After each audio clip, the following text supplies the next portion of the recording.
대한민국 국민을 해치는 자는 지구 끝까지 쫓아갑니다. 이재명 대통령의 한마디에 필리핀 마약왕이 단 3주 만에 끌려왔습니다. 감옥에서 VIP 대접을 받으며 한국에 마약을 팔아치우던 살인마 박광렬.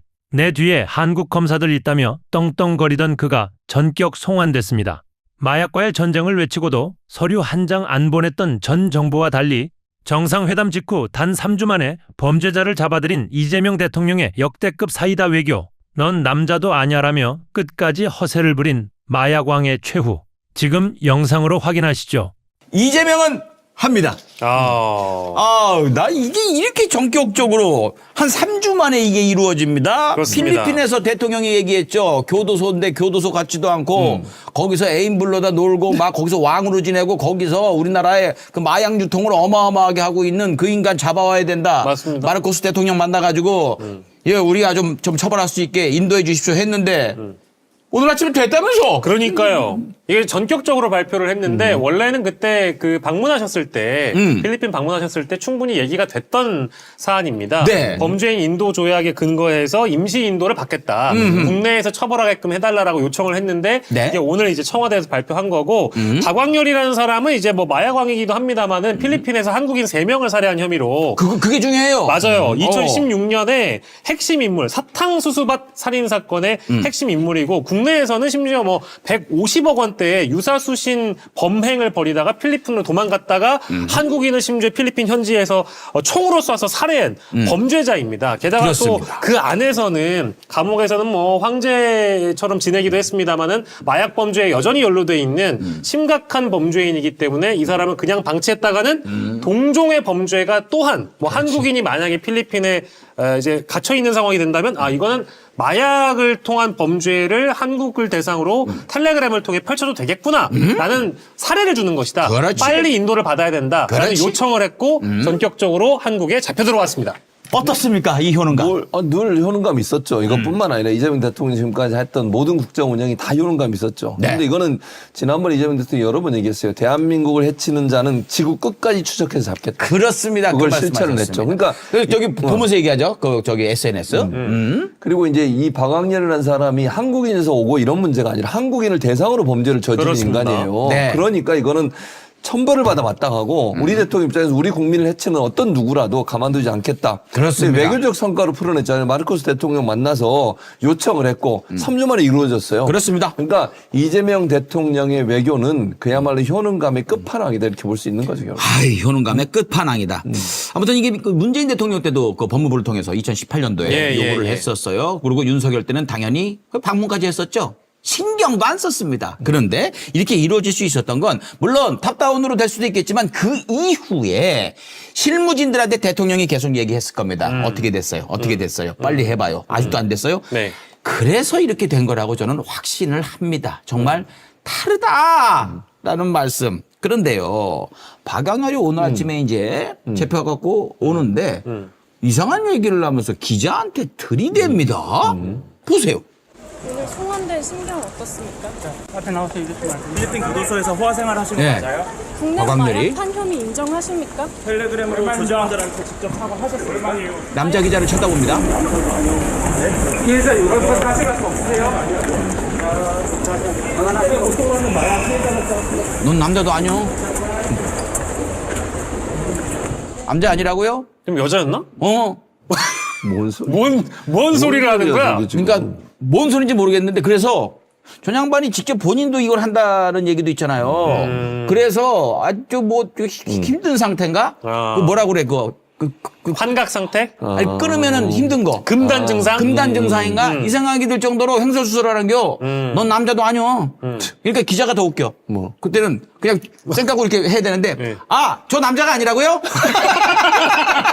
그러니까 박광렬이 그러면서 나가면서도 밖을 보면서 저기네 모른 속으로 나가. 상태가 좀 이상해요. 아니 근데 이 양반의 고향이 혹시 저의 출신 지역인 충남 쪽인지는 잘 모르겠는데 저럴 때는 기자분들이 남자도 아니여 그러면 그럼 넌 뭐요? 넌 뭐요? 바로 이랬어야지. 넌 뭐요? 뭐라는겨? 넌 뭐요? 바로 그랬어야죠.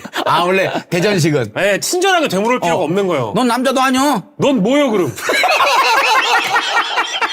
넌 뭐 여자요? 넌 뭐요? 바로 그랬어야 돼. 원래 그 필리핀 쪽에 그 대전 쪽 주먹들이 많이 아, 있거든요. 그래요? 그래요? 네, 실제로도 오. 그렇습니다. 그래서 저렇게 그 말투를 보니까 그쪽이 아닌가. 예, 예, 아 예. 기자님이 충청도 사람이었으면은 아이고. 아이고 그냥 했을 텐데. 아니면 뭐 전라도 사람이면 뺄렘이 그냥 확 그냥. 뭐라고? 니 뺄렘. 욕. 본인은 진봉수 쓰시면서 왜 영식이한테 욕하기를 요구하십니까? 자, 아무튼. 그런데 얘가 얘기했던 의미심장한 말이 있어요. 그때 뭐 인터뷰 비슷한 거 하면서. 나 한국 가면은 다 뒤집어져. 나 뒤 봐준 놈들이 한둘인 줄 알아? 맞습니다. 내가 괜히 여기 이렇게 떵떵거리고 있는 줄 알아? 그렇습니다. 했거든요. 그게 누굽니까? 검사들입니다. 얘가 와서 할 일이 예. 죗값 치르는 거 플러스 어. 진짜 대한민국에 사죄하고 싶으면 그래 대한민국 한번 뒤집어 봐라. 너 봐준 놈, 뒤 봐준 놈, 돈 받은 놈 누군지 그렇지. 다 까야 된다. 뒤집어 주길 바란다. 예. 말씀을 드리고 그러니까 박광열 같은 경우에는 이미 이제 교도소에서 텔레그램을 가지고 국내에 마약 유통을 한 혐의도 받고 있기 때문에 계속 이제 이런 범죄의 뒤를 봐준 사람이 국내에 만약에 있다라고 하면은 그것도 같이 처벌해야 돼서 일단 지금 이 범죄 자체가 가볍지 않고 그리고 전방위적으로 조직적으로 만약에 이루어졌다라고 하면 국내 수사기관에서 혹시나 방금 말씀하신 검사들이 연루가 됐다라고 하면 이 대목도 철저하게 수사해서 단죄해야 된다. 그렇습니다. 아무튼 어느 구치소로 갈지 모르겠습니다만 서울 구치소로 가게 되면 윤석열의 신입이 들어옵니다. 대통령이 말씀하셨듯이 대한민국을 해치는 자는 끝까지 추적해서 엄벌한다. 아주 그냥 거목 아닙니까? 윤석열과 저 박광열 대한민국을 해치는 네. 두 사람이 이렇게 있는데 아무튼 뭐 윤석열한테는 안 되죠. 윤석열은 딱 보면 너 60년이냐? 난 무기징역이야 임마. 그러지 않을까? 그 윤석열이 또 이제 아니 그러지. 박광렬이 가가지고 넌 남자도 아니여. 그럴 수도 있잖아. 아 그렇다. 윤석열한테. 썸네일에 걸어놨어요. 박광렬 지나가면서 넌 남자도 아니여. 아무튼 뭐 그렇다라고 말씀드리겠습니다. 아무튼 대통령의 효능감 진짜 다른 직종을 보는 것 같아요. 대통령이란 직이 네. 저렇게까지 할 수 있다는 걸 우리가 효능감을 느끼고 있다. 그럼요, 효능감에 그럼요. 쩔고 있다라는 말씀을 드리면서 네, 지금부터는 필리핀 마약왕 박광열과 관련해서 끊임없이 추적 취재를 해온 기자님을 스튜디오에 모셨습니다. 오혁진 일요시사 기자님 나와 계십니다. 어서 오십시오. 안녕하십니까. 예, 제가 다른 프로그램에서는 왜 이렇게 인사를 여러 번 하십니까? 처음 와서. 아, 처음 오셔가지고 좀 쑥스러우시구나. 예. 환영합니다, 기자님. 예, 저희 애청자분들도, 예, 반갑습니다. 오혁진 기자님, 뭐 이렇게, 유명하신 분이 저희 취재 편의점 스튜디오에 찾아주셔가지고 너무 감사드립니다. 이게 보니까 예. 10년이 된 사건이더라고요. 네네네. 그러니까 굉장히 오랫동안 이 박광열이라는 자가 마약으로, 그냥 그야말로 마약왕 이렇게 이제 불리는 건데요. 새벽 2시 반에 잡아왔어요. 예. 정부에서. 예. 그래서 검거하는 영상 저희가 이제 보내드렸는데 그거 같이 보여주시면 좋을 것 같고요. 어떠세요? 이 사건 계속 취재해왔던 기자로서 이 잡혀온 송환 과정 쭉 보니까 좀 어떤 느낌이 좀 드셨습니까? 일단 지금 현 정부에서 굉장히 송환 신청, 그러니까 범죄 인도 조약으로 데려오겠다라고 이제 대통령과 필리핀 대통령의 그런 담화 과정에서 언급을 했던 것 자체가 이재명 대통령이 외교적 부담을 안을 수밖에 없는 그런 사안이거든요. 근데 그럼에도 불구하고 적극적으로 나서셔가지고 한 달도 안 돼가지고 왔잖아요. 네. 그 말 자체는 뭐랄까요? 약간 마약 범죄에 대한 청산 의지가 굉장히 높으시다. 네, 저는 그렇게 생각을 하고 네. 지난 정부보다 어느 정도 효과적인 그런 대책을 향후에 좀 내놓으시지 않으실까 저는 좀 생각하고 있습니다. 그러니까 저는 이런 생각이 들어요. 사실은 마약과의 전쟁 선포를 네네. 윤석열 정권이 하지 않았습니까? 네네네. 그래서 당시에 이태원 참사가 터질 때 마약 사범 잡는다고 난리를 치지 네네. 않았습니까? 그래서 실제로 압사 사고가 나는 것에 대해서는 경찰이 현장 그 관리를 제대로 못한 네. 그 책임에 대한 그 비판이 굉장히 많이 있었는데 실제로 마약 사범을 잡아들이는 것 대통령이 오늘 그 또 X를 올려서 대한 국민을 해치는 지안은 지구 끝까지 추적해서라도 반드시 잡습니다. 예. 한국과 필리핀의 우정과 정의를 위한 협력에 대해 대한민국 국민을 대표하여 마르코스 필리핀 대통령한테 깊이 감사드립니다. 이제 이런 글을 올리기도 했습니다. 절차가 굉장히 빨랐다. 네네. 예, 그리고 그 정광석화처럼 네. 이 범죄자를 잡아왔다 이런 건데요. 실제 이 사건 잘 모르시는 분들도 계실 것 같아서 그 이 사건을 어떻게 해서 취재를 시작하시게 되셨고 실제 이 박광렬이라는 사람은 어떤 사람이었고 어떤 범죄 혐의를 받고 있는지 좀 설명을 좀 해주십시오. 일단 박광렬이라는 사람은 원래부터 마약을 유통했던 사람은 아닙니다. 이제 아까 말씀하셨던 것처럼 2016년에 앙헬레스 위치현 사탕수수 밭에서 한국인 3명을 이제 권총으로 살해를 했거든요. 그 이후에 우연찮게 사탕수수밭을 관리하는 농장 주인에 의해서 혈흔이 발견되면서 필리핀 당국에서 수사를 하면서 이제 붙잡히게 된 케이스인데 네. 이 사람이 마약을 이제 텔레그램을 통해서 유통하기 시작한 건 2018년부터입니다. 근데 이제 필리핀 이민국 수용소 비쿠탄이라는 곳이 있어요. 네. 그 비쿠탄이라는 이민국 수용소 자체가 강제 추방당하기 직전이거나 또는 송환되기 직전이거나 네. 또는 아직 범죄 혐의가 확정되지 않은 외국인을 가둬놓는 예, 곳이거든요. 예. 근데 비쿠탄이라는 감옥 자체가 예. 이제 필리피노가 아닌 타국의 유명한 범죄자들이 한꺼번에 몰려 있는 곳이다 보니까 그 안에서 마약을 유통할 수밖에 없는 구조가 이미 만들어져 있어요. 그리고 오늘 뭐 법무부에서 밝히긴 했지만 필리핀의 여러 교도소와 수용소가 예. 애초에 감옥 안에서 핸드폰을 사용할 수가 있거든요. 그리고 필리핀은 네, 그러니까 굉장히 자유롭습니다. 핸드폰 사용. 네, 감옥인데 네, 그냥 감옥이라고 보시면 안 돼요. 그냥 범죄자가 모여 있는 곳이다. 네, 범죄자가 모여 있는 마을이라고 보시는 게 제일 예. 합당하고요. 그 안에서 핸드폰을 아니, 통해서 범죄자한테 핸드폰 주면 어떡해요? 그 안에서 핸드폰을 팝니다. 에? 팔아요? 네, 교도소 안에서 핸드폰을 팔고요. 실제로 중고 거래로 우리나라 돈으로 한 5, 60만 원의 거래를 하고요. 네. 그러면서 이 핸드폰으로 그러면 또 돈을 벌어야 되잖아요. 아니 또 다른 범죄를 할 수도 있잖아요. 그렇죠. 예. 이 핸드폰으로 텔레그램이나 보이스피싱 도박 사이트 그리고 마약으로 이제 범죄 제2의 범죄를 또 본인들이 만들어가는 거죠. 그래서 그 비쿠탄이라는 감옥 안에서 예. 텔레그램을 통해서 가장 활발하게 활동하면서 그다음에 이제 동아시아권에 가장 많은 마약을 유통하는 것으로 이제 지목됐던 사람이 박광렬입니다. 그렇군요. 근데 그 살인 사건하고 이 마약하고 네. 어떻게 연관이 되는 거예요? 그 한국인 3명은 그 박광렬이가 직접 살해한 겁니까? 예, 맞습니다. 그러니까 왜 그 한국인 3명을 살해한 거예요? 사실 그 이제 어쨌든 돌아가신 그 세 분은 네. 박광렬에게 수십억 원의 투자를 했던 사람이에요. 필리핀에서의 투자자들. 예. 투자자들이었는데 예. 박광렬을 믿지 못하고 네. 다시 내 돈 내놔라 하다가 투자한 박광렬이 돈 회수해 가려고. 예. 박광렬이 본인이 이 돈을 사실 꿀꺽하려고 했거든요. 예. 그래서 이제 다시 돈을 그 달라고 규모가 하니까 얼마였어요? 제가 알기로는 한 30억 조금 넘는 걸로 알고 있습니다. 1인당? 네네. 아니 세분 셋이 다. 합쳐서. 예. 예. 근데 이제 다시 엄청 큰 돈이네요. 네, 다시 예. 돈을 돌려주기 싫다 보니까 사람을 죽여버린 거예요? 네, 그렇죠.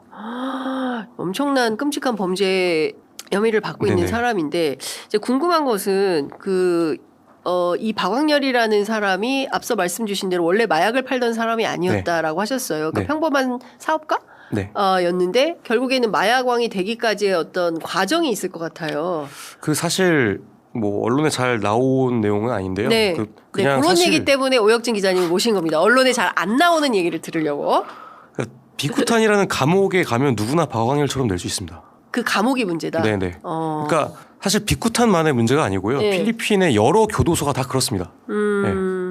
필리핀의 교도 행정을 바꾸지 않는 한 이런 박광렬 같은 마약왕은 계속 양산될 수밖에 양산될 없죠. 수밖에 네네네네. 없다. 네. 그래서 사실 그 보이스피싱으로 유명한 김민영 팀장도 보이스피싱을 하다가 핸드폰으로 마약을 파는 게 굉장히 쉽다 보니까 그 박모 씨거든요. 네. 그 김명 팀장의 본명이 예, 경찰 김미영 출신. 팀장. 예. 네. 그분도 2023년부터 마약 유통을 시작했어요. 이미 우리나라 마약 파는 게 더 쉽다. 네, 예. 우리나라 수사기관이 이미 그러한 예. 사안까지 파악을 하고 있고 네. 지금 이제 탈옥하신 지 지금 한 탈옥한 지 한 1년 반 넘어서 예. 아직 안 잡히고 있는데 예. 박광렬도 그러면 잡히지 않았다면 어떻게 됐을까? 아마 다량의 마약을 지금까지도 여전히 유통을 했을 것으로 추정을 하고 있습니다. 그렇군요. 네. 그 이재명 대통령이 이 박광렬 관련해서 네. 뭐 이렇게 뭐 감옥서 안에서 네. 뭐 여자친구 만나고 뭐 이런 얘기를 꼬꼬무에서 보도하기도 했었는데 네네네. 그 어느 정도나 자유로운 거예요? 그 바쿠탄이라는 데는? 그 비쿠탄, 비쿠탄. 예. 비쿠탄이라는 곳도 있고요. 이제 박광렬이 있던 교도소가 비쿠탄에 있다가 탈옥을 한번 했습니다. 그러다가 이제 다시 비쿠탄으로 갔다가 다시 한번 또 탈옥을 합니다.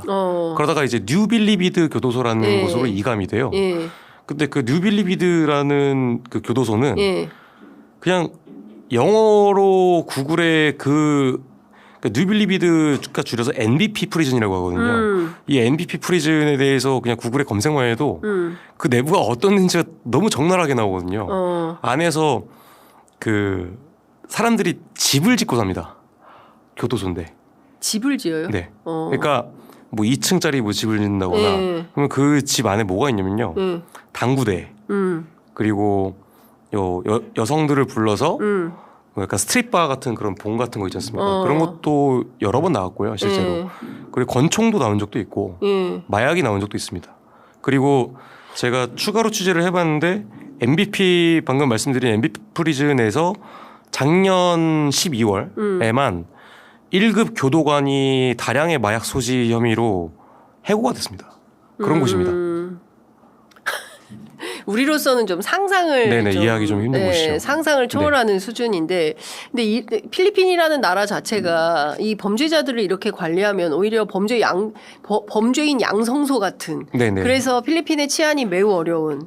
그러니까 여기도 사실은 이제 그 독재 그늘이 있는 나라여서 더 이렇게 네. 오히려 이거를 산업으로 육성 또는 그 하는 거 아닌가라는 생각마저도 들게 되네요. 그러니까 일각에서는 이제 제가 이제 2021년부터 필리핀을 한 5번 정도 왔다 갔다 했었는데요. 그러면서 만났던 뭐 필리핀 교민분들 아니면 필리핀에 실제로 정치권에 몸담으셨던 분들의 얘기를 들어보면 정치인이 되기 위한 비자금을 모으려고 마약 집단에게 그 뭐랄까 마약 수익을 꿀 수밖에 없다 뭐 그런 식으로 좀 영어로 말씀하세요.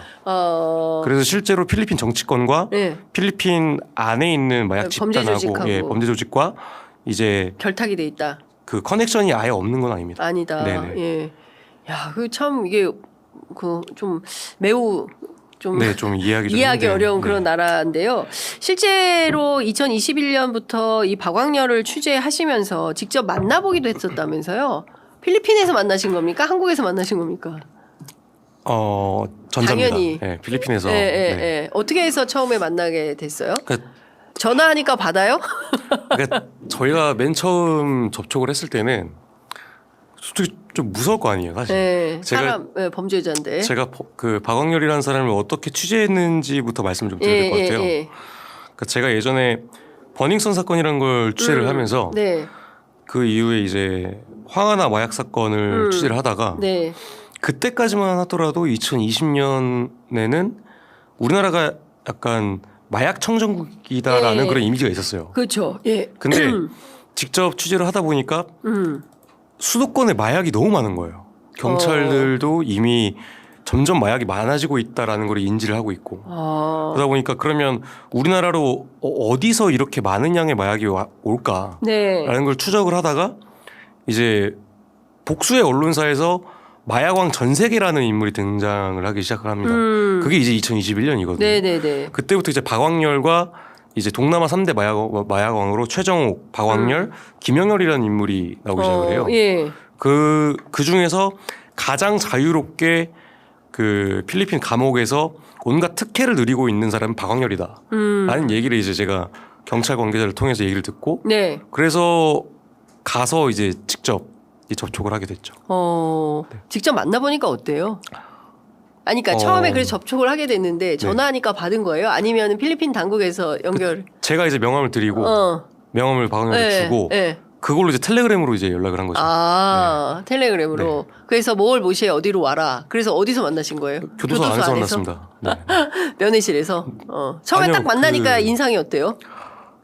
일단 근데 아까 본인이 나온 사진들 오전에 공개한 사진들 보니까 굉장히 험악하던데. 일단은 기본적으로 범죄에 대한 그 양심 그게 없어요. 본인이 범죄를 저질렀다라는 그런 죄스러운 죄책감 네. 그런 게 일말의 그런 후회나 그런 감정을 찾아볼 수도 없었고 예. 본인이 굉장히 떳떳하다라고 생각한 사람이에요. 그리고 내가 왜 그 사탕수수 밭에서 그 3명의 사람을 죽일 수밖에 없었는지 네. 그런 것도 굉장히 차분하게 설명을 잘 해요. 어. 그리고 본인이 마약을 유통을 하면서 굉장히 떼돈을 많이 벌었고 내가 마약을 유통을 하려면 내가 직접 투약을 해봐야 되지 않겠냐. 그래서 온갖 마약을 다 투약해봤다라고 그래서 대놓고 얘기를 합니다. 그러면 아니 뭐 자식들도 있을 텐데 그렇게 그렇게 말을 하는 게 좀 뭐랄까 불편하지 않냐. 아니 돈 많이 벌었으면 되는 거 아니냐. 그랬을 때 이제 저희 같이 갔던 이제 저희 선배분들한테 박영렬이 직접 했던 얘기가 이건희 회장이 핸드폰을 만들어서 판 것처럼 네. 요즘 한국의 10대 어린이들은 네. 공부를 하지 않고 핸드폰만 보지 않냐. 어. 마약도 똑같은 거다. 말도 안 되는 소리를 그러니까 좀 이상한 그런 비교를 궤변을 하면서 늘어놓고 있는. 본인의 죄를 인정하지 않는.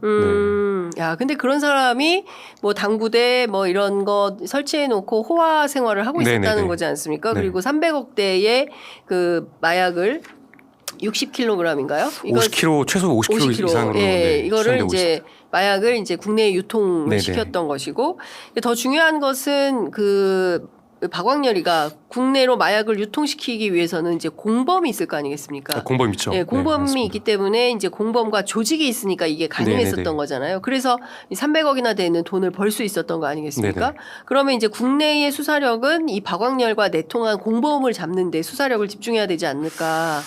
혹시 관련해서 취재한 내용이 좀 있으십니까? 사실 그 박광렬이 관리했던 자기 바로 밑에 있는 수도권 마약 공급책이 이제 바티칸 킹덤이라고 했던 인물이거든요. 그 이제 바티칸 킹덤에게 마약을 직접 건네받아서 투약하고 네. 같이 유통을 하려고 시도했던 인물이 이제 황하나고요. 그래서 야, 다 연결이 돼 있네. 네네네. 예. 물론 박광렬과 황하나가 직접적으로 연결되어 있지는 않습니다. 네. 다만 어쨌든 그런 네트워크가 형성이 예. 2021년부터 형성되기 시작을 했고 예. 박광렬은 그러면서 수도권에 더 많은 마약을 이제 유통을 하려고 여러 번 시도를 했던 걸로 좀 확인하고 있습니다. 그러니까 이게 한 차례뿐만 아니라 네. 지속적으로 그 필리핀에 있으면서 그러니까 네.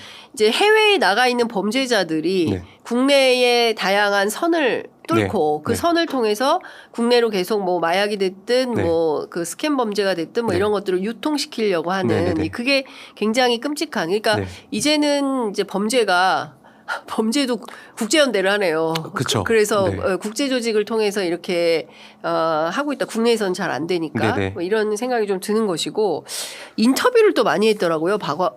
박광렬이가 네. 필리핀 뭐, 현지에서 인터뷰를 하면서 내가 마약 팔았다는 증거가 있냐? 내가 입을 열면 한국 검사들 중에 옷 벗을 놈들이 많다. 어떤 검사들, 옷 벗을 검사들 누굽니까, 이거? 혹시 기자님께서는 직접 박광렬이의 입을 통해서 현직 검사 이름 들었어요? 아니 뭐 그냥 그냥 여러 하는- 명 얘기를 하긴 하는데 저는 허풍이라고 저는 생각을 하거든요, 사실. 허풍이다. 박광렬이 허풍이다. 네. 그리고 뭐 거짓말이다. 박광렬이 저랑 뭐 통화하거나 그럴 때도 뭐라고 했냐면 자기가 국정원 친구들한테 마약 관련 정보를 많이 줬다 이런 식으로 얘기를 해요. 근데 그게 허풍인지 아닌지는 일단 수사를 통해서 밝혀져야 될 부분이고, 근데 제가 봤을 때는 그러니까 박광렬이 얘기를 하다 보면요 2, 3일에 한 번씩 말이 바뀝니다. 거짓말을 잘하겠죠. 네네네. 사기꾼이니까. 굉장히 언변도 굉장히 뛰어나고 예. 이게 마약 공급책으로서의 유통책으로서의 이게 네트워크망 관리를 굉장히 잘해요. 그러니까 사람을 올가매는 그 능력이 굉장히 뛰어나다고 가스라이팅을 예. 하는. 그래서 그 박광렬을 직접 여러 번 관리하고 접촉했던 경찰분들도 예. 얘는 사업을 정말 했으면 성공했을 케이스다. 아니 사업을 실제로 했다면서요. 국내에서 수산업자를 했다면서요. 그러니까 참치 사업이 망하긴 했는데. 아 자기가 참치를 팔다가 망한 거예요. 네, 그렇습니다. 그래서 마약을 한 거예요. 네, 맞습니다. 왜 근데 망했어요 그때 참치? 제가 봤을 때는 사업을 잘 못한 거 아니에요? 투자금을 회수를 못 받은 걸로 알고 있습니다. 아 네네. 자기도 사기를 당했구만요. 네네네. 오 좀 참, 예, 그렇긴 하지만 결국에는 자기도 결국 피해자이자 가해자가 된 꼴이네요. 그렇죠. 범죄는 늘 그렇습니다. 네. 성범죄도 그래요. 피해자이자 가해자. 네네. 예, 이렇게 되는 경우가 많은데 이 박광렬이라는 사람도 똑같다라는 생각이 좀 듭니다. 네. 그 실명은 얘기하면 안 돼요. 검사들은. 네, 고소를 하기 때문에. 네네네. 근데 몇 명을 들었어요? 주로 그럼 어떤 류의 검사들이에요? 특수부는 아닐 거고 마약 관련된 그냥 형사 뭐 서울지검이라는 단어 자체가 옛날 거잖아요. 예. 뭐 중앙지검이지 않을까라고 그냥 예. 막연하게 추측을 하는데 예. 그냥 뭐 부장 계속 그런 식으로 얘기를 하는 거예요. 아, 근데 저는 뭐 아까도 근데 혹시 말씀드렸다시피 크로스 체크는 해보셨습니까? 그 검사들한테? 박광렬이가 아니요. 이런 얘기를 하는데 뭐 실제로 사실관계가 그러하냐라고 크로스 체크 한번 해보셨어요? 아니 안 해봤습니다. 안 해봤어요? 네, 왜냐하면 이 자체가 거짓말일 거다. 네네네. 왜냐하면 그 박광렬이랑 연락을 하거나 미팅을 하거나 어쨌든 제가 그런 내용들을 박광렬을 굉장히 잘 아는 경찰분들한테 여쭤보거든요. 걔가 그렇게 얘기하는 거는 60-70%는 거짓말이다. 그렇군요. 네. 아, 박광렬을 실제로 관리하는 경찰의 라인은 있군요. 그러니까 이제 그 제가 말씀드렸던 그 관리라는 건요. 예. 이제 코리안 데스크 아니면 경찰 예. 영사분들 예. 이제 박광렬이 또 다른 범죄를 예. 저지르고 있는지 없는지 관리 감독을 하시는 분들 예. 그래서 그런 분들에게 여쭤보니까 예. 아 걔가 그 이빨을 터는 걸 되게 좋아한다. 예. 그래서 예. 한 10개를 얘기하면 6, 7개는 걸러들어라 라고 하셔서 그 부분에 대해서는 제가 크로스 체크를 하진 않았습니다. 그렇군요. 네. 그 사실 이런 취재는 쉽진 않아요. 또 기자들이 네네네. 이렇게 선호하는 취재는 아닙니다. 왜냐하면 되게 위험하거든요. 이거 취재하다가 네. 이러다가 혹시 나도 어떻게 될지 모른다라는 생각을 했었던 순간이 있었어요. 그러니까 맨 처음에 취재를 시작을 했을 때는 그런 생각을 많이 했죠. 왜냐하면 이미 언론 보도에 나왔을 때 사람은 이미 3명을 죽였고 그리고 감옥 안에서도 되게 거느리고 있는 사람이 많다. 그리고 흑사회로부터 보호를 받는다. 뭐 이런 여러 가지 풍문이 떠돌았거든요. 그래서 내가 저 사람에게 뭐 시비를 건다거나 아니면 기분을 좀 나쁘게 한다고 한다면 인터뷰가 끝나고 나서 나도 어떻게 되지 않을까? 라고는 생각을 많이 했는데 네. 실제로 그런 적은 없습니다. 네. 네. 그래서 그런 상상은 많이 했죠. 이제 위험해지지 않을까? 근데 또는 뭐 내가 한국행 비행기를 타기 이전까지는 좀 위험하지 않을까? 근데 실제로 그런 적은 없었고요. 네. 근데 제가 뭐 저보다 더 열심히 취재하신 선배분들의 얘기를 들어보니까 너가 그만큼 깊숙하게 취재를 안 해서 그런 걸 수도 있다라고 말씀하세요. 네. 아, 그렇군요. 네. 그 박광렬뿐만 아니라 네. 다른 마약 사건들, 특히 이제 버닝썬 사건, 아까 댓글창에 보니까 이 버닝썬 사건도 처음부터 다시 수사를 네네. 해야 된다. 이거 제대로 된 수사가 안 이루어진 거다. 미진했다. 이제 이런 평가들이 있는데요. 네. 우리 오 기자님께서는 이런 마약 사건들에 대한 취재를 많이 하신 거죠? 네, 거의 한 원래 그 마약 사건만 전문적으로 하고 싶지는 않았는데 네. 어쩌다 보니 한 7년, 6년, 7년 정도 그렇게 하게 됐습니다. 마약 사건을 하게 된 네네. 거예요. 아, 마약 전문성이 있는 기자들. 그 실제로 이 박광렬이 말고 네. 이 비슷하게 마약을 유통하는 또 다른 이 해외에 있어서 잡아와야 되는 우리 정부가 단속해야 되는 국내로 마약을 유통시키는 이런 범죄 집단이 있다면 또 어디입니까? 그러니까 박광렬만큼이나 그러니까 사실 박광렬을 비유하고 있는 국제 범죄 조직이 작은 데가 아니에요. 콜롬비아 쪽이랑도 연이 닿아 있고 네. 그래서 이게 우리나라 범정부 차원에서 박광렬만 데려왔다고 해서 예. 또 다른 박광렬이 또 있을 수도 있거든요. 그래서 저희 취재팀이 작년까지 이제 내란 이전까지 취재를 했을 때는 예.